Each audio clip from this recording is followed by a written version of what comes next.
Shri Venkateswara gold తాకట్టులో ఉన్న మీ బంగారాన్ని విడిపించి కొనబడును.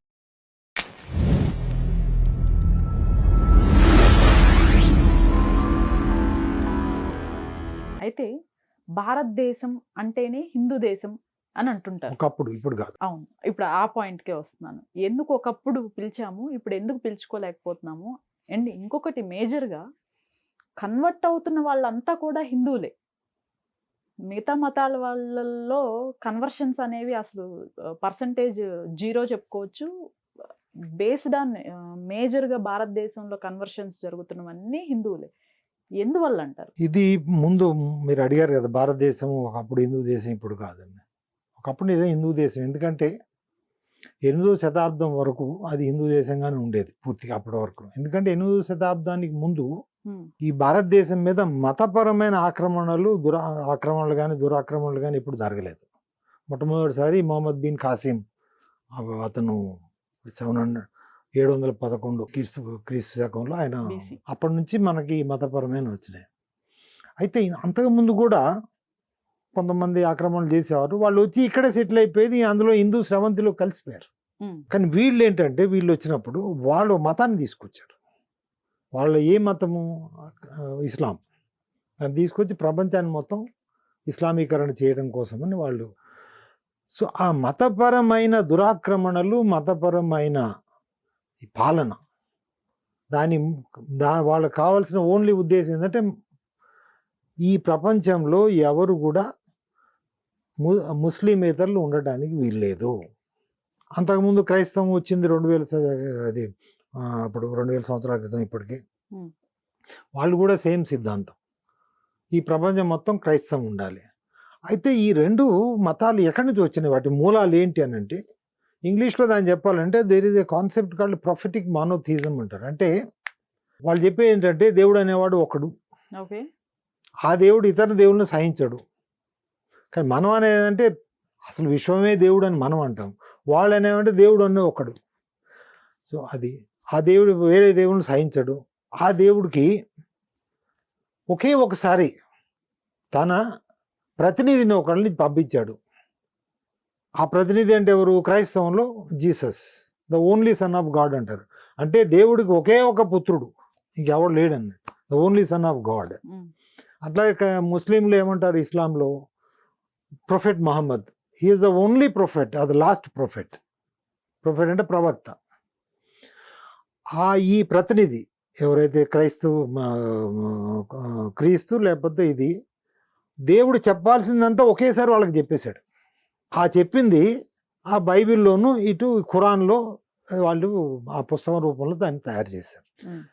అంతకుముందు ఎప్పుడు అసలు దేవుడు అనేవాడు తనకు ప్రతినిధి లేడు, ఈ తర్వాత కూడా ఇంకా ప్రతినిధులు ఉండరు, వీళ్ళే లాస్ట్. ఇది ఒకటి. సరే, అంతవరకు పెద్ద మనకి ఇబ్బంది లేదు. సరే, నువ్వు ఎవరిని నువ్వు ఒక దేవుడిని అనుకొని నువ్వు నీకు ఇష్టమైన ప్రతినిధి పెట్టుకుంటే మాకేం లేదు. కానీ సమస్య తర్వాత వస్తుంది. ఆ దేవుడు ఏం చెప్పాడు? వాళ్ళు ఆ పుస్తకాల ప్రకారము పూర్తిగా హ్యుమానిటీ అనేది, అంటే మనుషులను 2 రకాలుగా విభజించారు. ఒకడు నమ్మేవాడు, ఒకడు నమ్మనివాడు. అంటే ఆ దేవుణ్ణి నమ్మేవాడు, అదే నమ్మనివాడు. ఆ దేవుణ్ణి కూడా మీరు ఉదాహరణకి నేను యెహోవాని నమ్ముతాను అని అంటే మీరు క్రైస్తవులు కాలేరు. నేను అల్లాహ్ని నమ్ముతాను అని అంటే మీరు క్రైస్తవులు కాలేరు. మీరు యెహోవాని ఆ జీసస్ క్రైస్తు ద్వారా నమ్మాలి. జీసస్ క్రైస్తు నేను నమ్మను, నేను నేరుగా యెహోవాని నమ్ముతానంటే మీరు ఒప్పుకోరు, మీరు క్రైస్తవుల కింద లెక్కలో రారు. అట్లాగే నేను నేరుగా అల్లాహ్ని నమ్ముతాను, నేను మహమ్మద్ ప్రవక్త గారి ద్వారా నేను నమ్మను అని అంటే మీరు ముస్లిం కింద లెక్క పరిగణలోకి రారు. సో ఈ నమ్మేవాళ్ళు అంటే బిలీవర్స్, అది క్రైస్తవులు కానీ ముస్లింలు కానీ, అది ఒక భాగం. నమ్మని వారు ఇంకో భాగం అనేది ఆ భగవంతుడు 2 భాగాలుగా చేశాడు. ఈ నమ్మని వాళ్ళని మతం మార్పిడి చేయడానికి కోసమని ఒక ఆర్డర్ అనుకోండి, దైవాజ్ఞ అనుకోండి, ఆ దైవాజ్ఞ ఇచ్చాడు. ఎట్లా? ప్రతి క్రైస్తవుడు క్రైస్తవేతరులు అందరినీ మతం మార్చాలి వీలైనంత వరకు. అది నయానో భయానో లేకపోతే ఏదైనా నచ్చజెప్పో లేకపోతే ప్రలోభం చూపించో ఏదైనా. అట్లాగే ముస్లింలు కూడా వాళ్ళు కాలేదనుకో చంపాల్సిందే. మనం చూసే క్రైస్తవం ఇప్పుడు మీరు 400 సంవత్సరాలు 500 సంవత్సరాల క్రితం క్రైస్తవం ఇప్పుడు ముస్లింలు చేసే దానికంటే కూడా ఇంకా కొన్ని రెట్లుగా వాళ్ళు దురాగతాలు చేశారు. నాగరికతలను మొత్తం నాశనం చేశారు వాళ్ళు. ఇప్పుడు మీరు అమెరికా అనుకోండి, అమెరికా నాగరికత, అమెరికాలో మాయా, ఇన్కా, అజ్టెక్ అని 3 నాగరికతలు ఉండేవి. వాడు అన్నింటిని ధ్వంసం చేసి అక్కడ ఉన్న వాళ్ళందరినీ కొన్ని కోట్ల మందిని చంపేశారు. ఇది మారణ హోమం చేశారు. ఇప్పుడు అమెరికాలో అంతా తెల్లవాళ్ళు అయిపోయారు అక్కడ. అంటే ఇక్కడ నుంచి పోయిన వాళ్ళు తెల్లవాళ్ళు. అసలు ఒరిజినల్ వాళ్ళు ఏదో ఒకళ్ళిద్దరు ఉంటారు. వాళ్ళందరినీ ఏంటంటే జూ పార్కులు లాగా పెట్టేసి రిజర్వేషన్స్ అని అంటారు యుఎస్లో. ఆ రిజర్వేషన్ దాంట్లో పెట్టుంటారు. అట్లాగే ఈ ముస్లింలు పర్షియన్, మరి ఇరానియన్, మన జొరెస్టియన్ పార్సీలు అంటారు కదా, ఇరాన్ మొత్తం నాశనం చేశారు. అట్లాగే ఆఫ్ఘనిస్తాన్ మొత్తం నాశనం చేశారు. అరేబియాలో ఆ pre Islamic Arabia, that was like Hinduism only.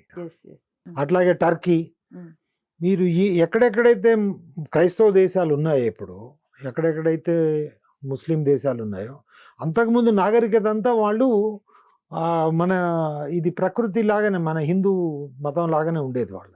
వాళ్ళందరినీ మొత్తం ఆ నాగరికతను ధ్వంసం చేసేసారు. అక్కడ ప్రజల్ని మతం మార్చారు, మతం మార్చని వాళ్ళు చంపేశారు. సో ఈ విధంగా మనకి భారతదేశం మీద మొట్టమొదటిసారి 8వ శతాబ్దంలో ముస్లిం ఆక్రమణ మొదలైంది. ఆ తర్వాత అది కంటిన్యూ ఇప్పుడు అట్లాగే ఆఫ్ఘనిస్తాన్ పూర్తిగా మతం మార్చారు, సింధ్ని మార్చారు, బలూచిస్తాన్ మార్చారు, పాకిస్తాన్ ఇప్పుడు ప్రస్తుతం ఏదైతే పాకిస్తాన్ ఉందో. అట్లాగే వాళ్ళు మన ఇప్పుడున్నది ఇక్కడ హైదరాబాద్ నవాబులు ఉండేది, తర్వాత ఢిల్లీలో ముఘల్స్, ఢిల్లీ సుల్తానేట్, ఇట్లా రకరకాలు ఉన్నాయి. సో 8వ శతాబ్దం తర్వాత భారతదేశంలో మతపరమైన మొట్టమొదటిసారి హిందూ మతం మీద యుద్ధం జరిగింది. అంటే ఒక ఫిజికల్ అటాక్ జరిగింది. అంతకుముందు మనకి ఫిలసాఫికల్గా చర్చలు జరుగుతుండేవి. కూర్చొని మాట్లాడుకునేది, మా దేవుడు మీ దేవుడు ఏంటి అని మొత్తం నేర్చుకునేది. కానీ వీళ్ళు ఏంటంటే కత్తి, నువ్వు మతం మారి ఆలోచన లేదు. ఇది ఖురాన్ గ్రహిస్తావా లేకపోతే కత్తి గ్రహిస్తావా? కత్తి అంటే చంపబడతావా?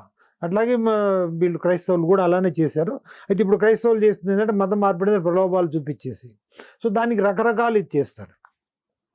సో ఈ ఇస్లాం ఏ దేశాలకైతే వెళ్ళిందమ్మా, ఆయా దేశాల్లో దాదాపుగా 17-18వ శతాబ్దం వరకు మొత్తం ముస్లిమ్స్ అయిపోయినాయి అక్కడున్న జనాభా. కేవలం భారతదేశం ఒకటే, కేవలం హిందువులు మాత్రమే 1300 సంవత్సరాలు ముస్లిం ఆ దురాక్రమణని, వాళ్ళ పాలనని వ్యతిరేకించారు. అందుకోసమే ఈ దేశంలో ఇంకా హిందూ ధర్మం నిలబడిందంటే ఈ 1300 సంవత్సరాలు మన పూర్వీకులు వాళ్ళు ధన మాన ప్రాణాలని త్యాగం చేసి ఈ ధర్మాన్ని రక్షించారు. ఆ తర్వాత శివాజీ టైంలో వచ్చేటప్పటికి, శివాజీ దాదాపుగా ఇది మన మరాఠాస్ దాదాపుగా ముస్లిం పాలనని అంతం చేసే సమయం వచ్చేటప్పటికి బ్రిటిష్ వాళ్ళు వచ్చేసారు. బ్రిటిష్ వాళ్ళు రానట్లయితే మనం దాదాపుగా మళ్ళీ మనం మొత్తం హిందూ దేశం అయిపోయేదేమో. బ్రిటిష్ వాళ్ళు వచ్చారు, వాళ్ళు కొన్ని మంచి చేశారు, కొన్ని చెడు చేశారు, అవి బాగానే ఉన్నాయి. కానీ వాళ్ళు చేసిన చెడు ఏంటంటే ఈ క్రైస్తవ మిషనరీ పట్టుకురావటం అన్నట్టు. తద్వారా ఏమైంది, మీరు ఇప్పుడు ఈశాన్య భారతం ఉంది, మిజోరం, నాగాలాండ్, మేఘాలయ, ఈ 3 రాష్ట్రాలు 100% దాదాపుగా క్రైస్తవులు అయిపోయారు. మీకు మణిపూర్ అంటే, మణిపూర్ మీరు చిత్రాంగద అని విన్నారా మహాభారతంలో? విన్నాను సార్. చిత్రాంగద ఎవరు అంటే అర్జునుడి భార్య. చిత్రాంగద మణిపూర్ రాజకుమారి, ఉలూపి ఏమో నాగాలాండ్ రాజకుమారి. వీళ్ళంతా హిందువులే. అది సో అక్కడ అయిపోయినాయి. అరుణాచల్లో దాదాపు 50% క్రైస్తవులు అయిపోయారు. కాశ్మీర్లో మీకు తెలుసు కదా, మొత్తం 100% ముస్లింలు కాశ్మీర్ భాగంలో. జమ్మూలో దాదాపుగా 30% 40% ఉంటారు. తర్వాత మీరు ఇది చెప్తాను, గోవాలో దాదాపుగా 40% వాళ్ళు, అది పోర్చుగీస్ వాళ్ళు. తర్వాత మీరు ఇప్పుడు మన కోస్తా ఆంధ్రప్రదేశ్ వాళ్ళంతా, మీరు విచిత్రం ఏంటంటే 1971లో 71 జనాభా లెక్కల ప్రకారం అప్పుడు 5%, 6% క్రైస్తవులు ఉండేది. ఈరోజు 2% కూడా లేరు. నమ్ముతారా మీరు? తగ్గారంటున్నారా? జనాభా లెక్కల ప్రకారం అయితే మతం మారటం హిందువులని వాళ్ళకి జనాభా లెక్కల్లో చెప్తాను. Certificates లో ఉంది. సో ఈ Okay. విధంగా ఆ, మీరు దేశంలో ఈనాడు అఫీషియల్గా చూపించేది ఏంటంటే 5%, కానీ దేశం మొత్తం చూస్తే 10% పైనే ఉంటారు.